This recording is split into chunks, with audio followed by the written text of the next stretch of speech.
Hello everyone, welcome back to my channel. और अगर आप नए हैं तो वेलकम टू माय चैनल। आज के इस वीडियो लेक्चर में हम लोग रॉबिन्स की डेफिनेशन के बारे में डिस्कस करने वाले हैं। इसके पहले मार्शल की डेफिनेशन हम लोगों ने डिस्कस की थी।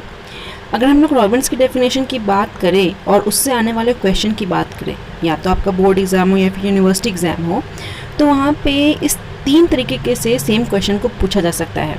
और ये वीडियो लेक्चर देने के बाद आप सक्षम हो जाएंगी कि आप इन क्वेश्चंस का आंसर अच्छे से लिख सको। पहला है कि economics is the science of choice making explain, या फिर critically explain Robert's definition of economics, या फिर explain scarcity definition of economics, how is it superior to Marshall's welfare definition. तो इन 3 तरीके से सेम क्वेश्चन को पूछा जा सकता है। आइए जानते हैं कि इसका आंसर आपको कैसे लिखना है। सबसे पहले तो रॉबिन्स के बारे में अगर बात करें हम लोग, तो ये प्रोफेसर थे लंदन स्कूल ऑफ इकोनॉमिक्स में, और इनकी एक बहुत ही फेमस बुक आई थी। उसका नाम था N essay on the nature and significance of economic science. ये आपकी 1932 में पब्लिश हुई थी। इसी के साथ ही यहाँ पे 3 बुक्स का नाम हमने डिस्कस किया है। पहला हमने एडम स्मिथ की बुक का नाम बताया था, दूसरा आपका था मार्शल की बुक का नाम, और ये तीसरा रॉबिन्स की बुक। ये तीनों की बुक का नाम आप हमेशा याद रखिए और किस ईयर में पब्लिश हुए थे वो भी। चलिए सबसे पहले रॉबिन्स की डेफिनेशन की बात करते हैं। तो जो रॉबिन्स थे उन्होंने मार्शल की डेफिनेशन को पहले क्रिटिसाइज़ किया। मैंने आपको पहले बताया था कि जैसे जैसे टाइम बढ़ा वैसे वैसे स्कोप ऑफ इकोनॉमिक्स बढ़ता गया और भी इकोनॉमिक्स के दायरे में चीज़ें आती गईं।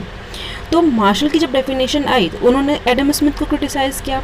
उसी तरीके से जब एडम स्मिथ की डेफिनेशन आई तो उन्होंने जब एडम स्मिथ की डेफिनेशन आई तो मार्शल ने उसको क्रिटिसाइज़ किया। जब मार्शल की डेफिनेशन आई तो रॉबिन्स ने उसे क्रिटिसाइज़ किया।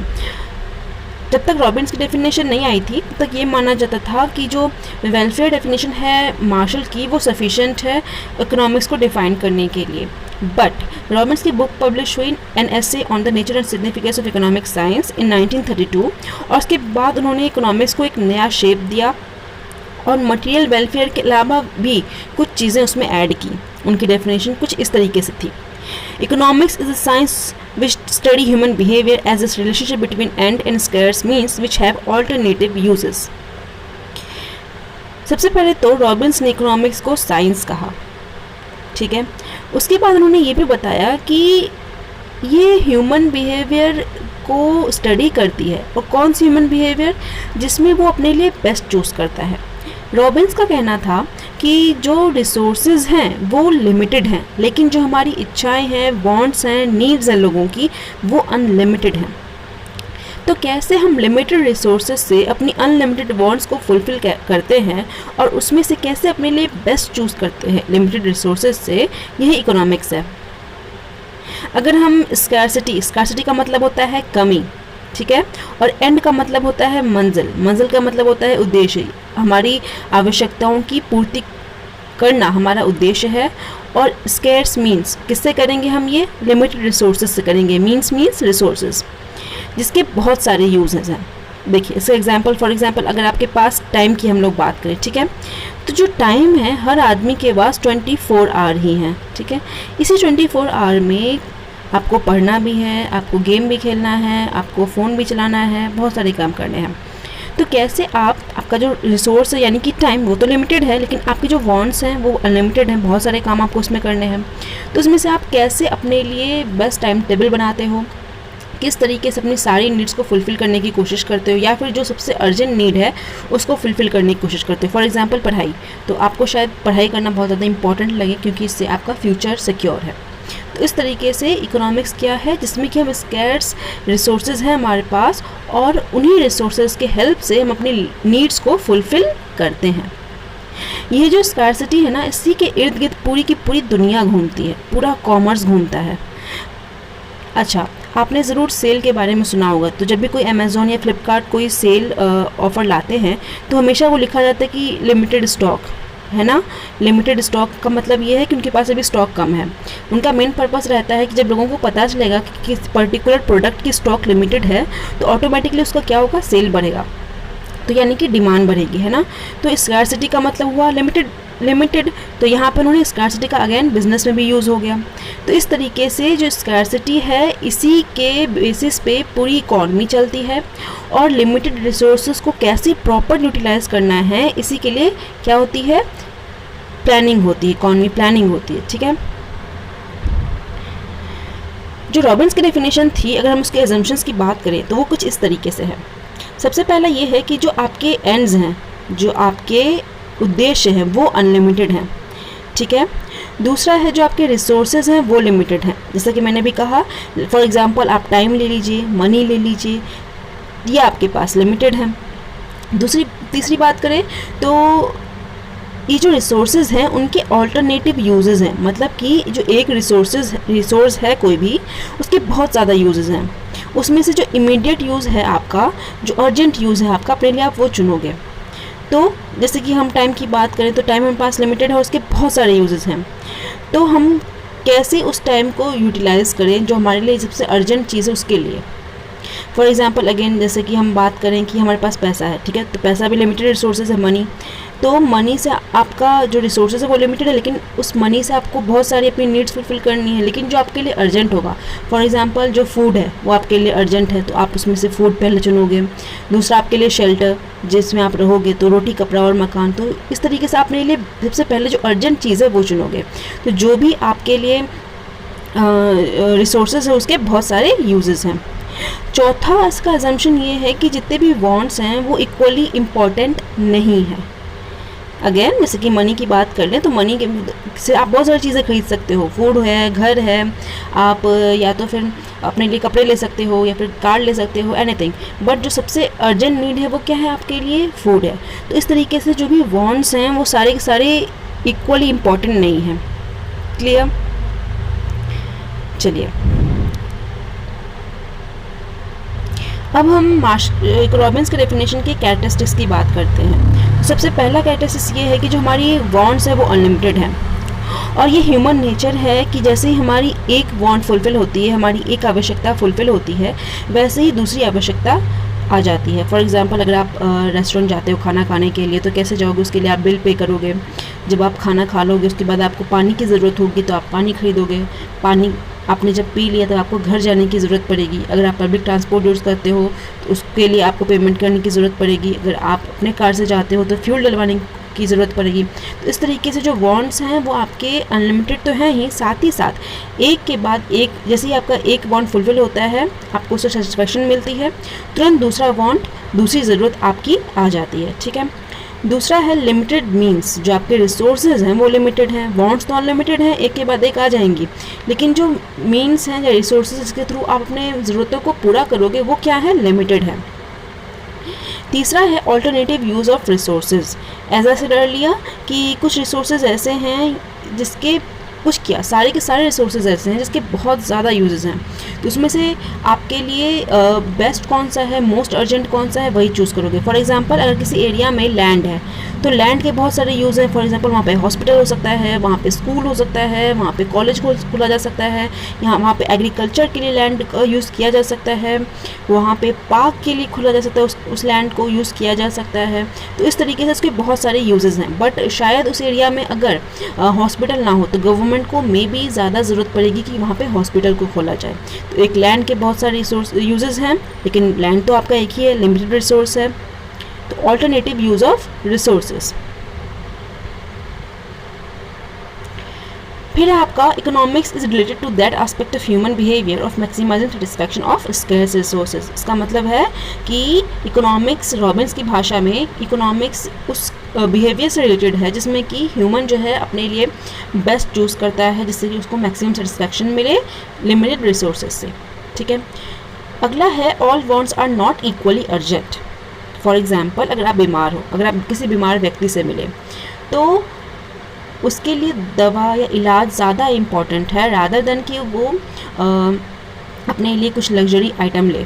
ठीक है, तो रॉबिन्स के अनुसार भी जितने भी वांट्स हैं, वांट्स तो बहुत सारे हैं लेकिन सारे के सारे इक्वली अर्जेंट नहीं होते हैं, कुछ ज़्यादा ही अर्जेंट होते हैं और उन्हीं अर्जेंट वांट को सबसे पहले चूज़ किया जाता है। ह्यूमन नेचर है ये।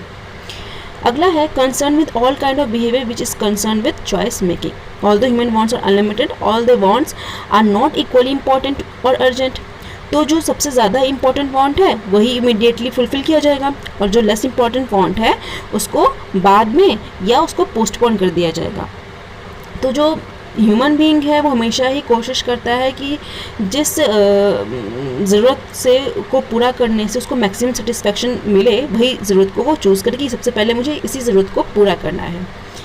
ठीक है, अगला है कि Robbins considered economics as positive science.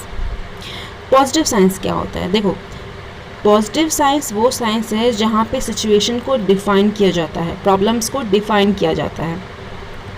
ये वो साइंस है जो ये बताता है कि सिचुएशन क्या है उसको, या फिर प्रॉब्लम क्या है उसको कैसे सॉल्व किया जाए, ये पॉजिटिव साइंस नहीं बताता है।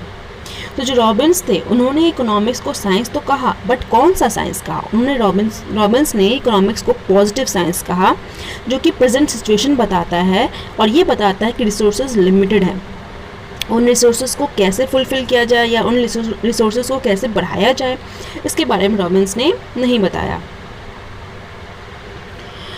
अब अगर क्रिटिसिज्म की बात करें, यानी कि आलोचनाओं की, तो रॉबिन्स की डेफिनेशन को स्टैटिक कहा गया।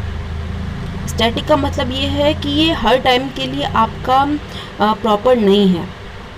प्रोफेसर सैमुअल्सन ने उनकी जो डेफिनेशन थी उसके बारे में ये कहा कि उनकी डेफिनेशन डायनामिक नहीं है। क्यों? क्योंकि जैसे स्कार्सिटी है यानी कि कमी है, वो उसी प्रेजेंट सिचुएशन को बताती है।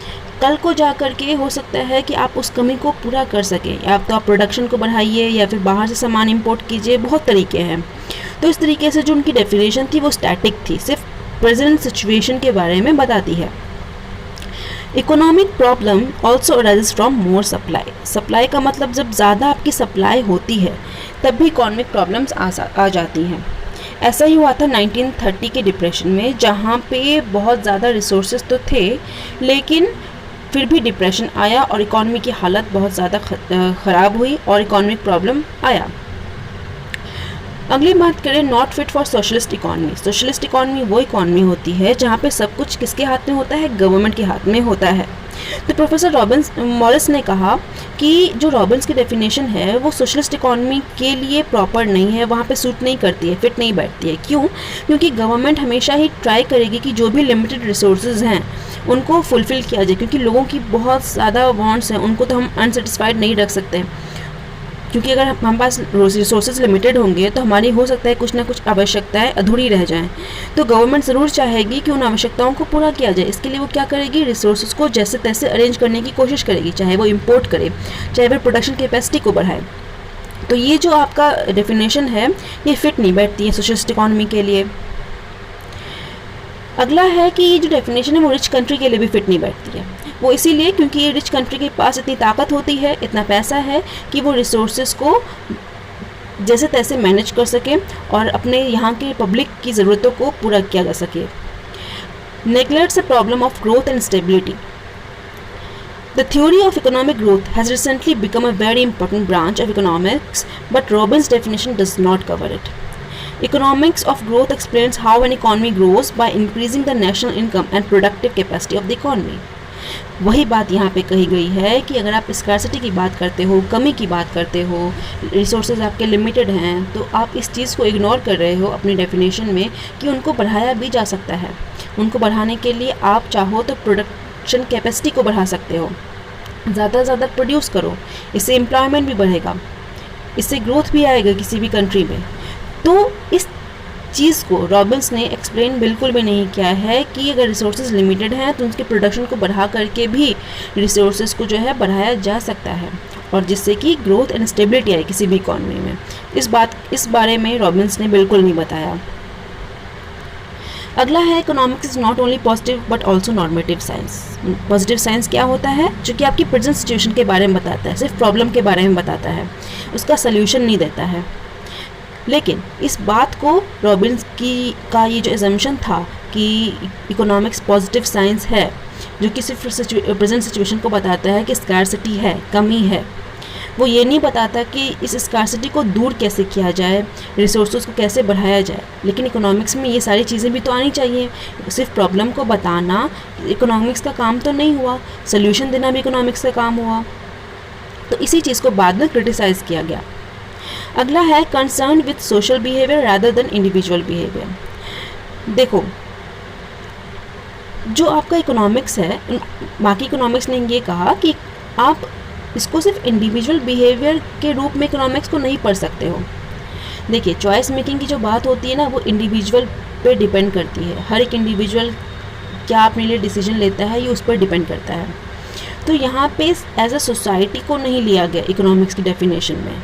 तो ये जो डिसीजन है चॉइस मेकिंग का, ये अपने इंडिविजुअल बिहेवियर पे डिपेंड करता है।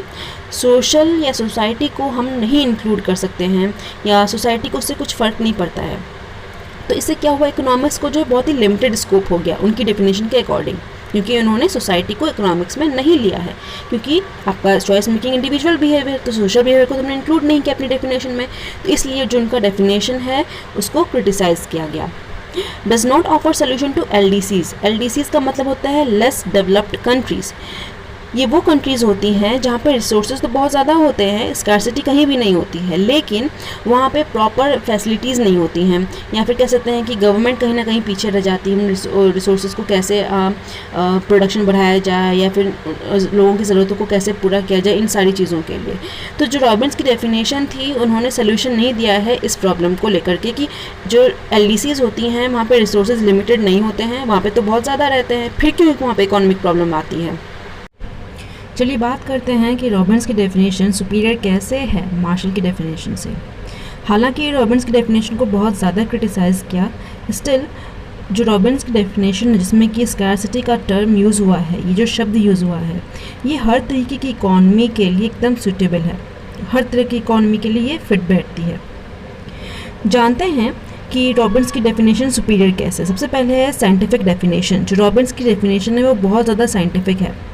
जैसा कि मार्शल की डेफिनेशन सिर्फ और सिर्फ material and non material welfare के बीच में क्लासिफिकेशन करती थी, economic and non economic activities के बीच में क्लासिफिकेशन करती थी, तो वो कह सकते हैं कि एक तरीके की क्लासिफिकेटरी डेफिनेशन थी। जबकि जो रॉबिन्स की डेफिनेशन है ये साइंटिफिक भी है और साथ ही साथ एनालिटिकल भी है। जो रॉबिन्स की डेफिनेशन है यूनिवर्सली एप्लीकेबल भी है। ये जो स्कार्सिटी है या फिर चॉइस मेकिंग का कॉन्सेप्ट है, ये हर तरीके की इकोनॉमी के लिए सूटेबल है, ठीक है, क्योंकि रिसोर्सेज तो हर तरीके की इकोनॉमी के लिए लिमिटेड ही होते हैं। कैसे बेस्ट रिसोर्स यूज़ करना है, या कैसे सबसे अर्जेंट कौन सी नीड्स हैं, तो इस तरह की इकोनॉमिक प्लानिंग तो हर इकोनॉमी में आ ही सकती है। तो ये जो उनका डेफिनेशन है यूनिवर्सली एप्लीकेबल है। जो रॉबिन्स की डेफिनेशन है वो इस तरीके से भी काफ़ी ज़्यादा लॉजिकल लगती है कि यहाँ पे उन्होंने डिसीजन को, चॉइस मेकिंग के डिसीजन को बहुत ज़्यादा इम्पोर्टेंस दिया हुआ है, क्योंकि जो वांट्स हैं वो अनलिमिटेड हैं, नीड्स अनलिमिटेड हैं, लेकिन जो रिसोर्सेज हैं वो लिमिटेड हैं। तो ये जो गवर्नमेंट है उनकी पूरी की पूरी प्लानिंग ही इसी बेसिस पे चलती है कि कैसे लिमिटेड रिसोर्सेज को प्रॉपर यूटिलाइज़ किया जाए और जनता की ज़रूरतों को पूरा किया जाए। तो इस तरीके से जो रॉबिन्स का जो डेफिनेशन है उसको सुपीरियर कहा गया है, किससे, मार्शल की डेफिनेशन से। जो रॉबिन्स का डेफिनेशन है वो वाइडर भी है, ठीक है, क्योंकि जो मार्शल की डेफिनेशन थी सिर्फ वहाँ पे मटेरियल नॉन मटेरियल वेलफेयर को इंक्लूड किया गया, सिर्फ उसी को इकोनॉमिक्स के स्कोप में लिया गया मार्शल की डेफिनेशन के मुताबिक। लेकिन जो रॉबिन्स की डेफिनेशन है उन्होंने इकोनॉमी की जो एक्चुअल प्रॉब्लम है जिसको कि मार्शल की डेफिनेशन में इंक्लूड नहीं किया गया था, that is scarcity, limited resources, उसको इंक्लूड किया, जिसकी वजह से इकोनॉमी को बहुत ही ज़्यादा, इकोनॉमिक्स को बहुत ही ज़्यादा वाइडर स्कोप मिलता है। तो इस तरीके से जो रॉबिन्स की डेफिनेशन है वो सुपीरियर है मार्शल की डेफिनेशन से। और आजकल के अगर आप कहीं पे भी डेफिनेशन आपको कॉमनली पूछा जाए तो जो सबसे कॉमन डेफिनेशन है जो लोगों की ज़ुबान पे आती है वो रॉबिन्स की डेफिनेशन है कि जो इकोनॉमिक्स है वो चॉइस मेकिंग का साइंस है कि अपने लिए आप कैसे बेस्ट चूज़ करते हो, लिमिटेड रिसोर्सेज से अनलिमिटेड वांट्स को कैसे फुलफिल करते हो, यही इकोनॉमिक्स है basically. So thank you so much for watching. अगर आपको मेरी वीडियो पसंद आए तो नीचे लाइक कीजिए, दोस्तों के साथ शेयर ज़रूर कीजिए, चैनल को सब्सक्राइब कीजिए, और अगर कुछ भी प्रॉब्लम हो या फिर ना भी हो, कुछ अच्छा भी लगा हो तो नीचे कमेंट ज़रूर कीजिए। Thank you so much for watching.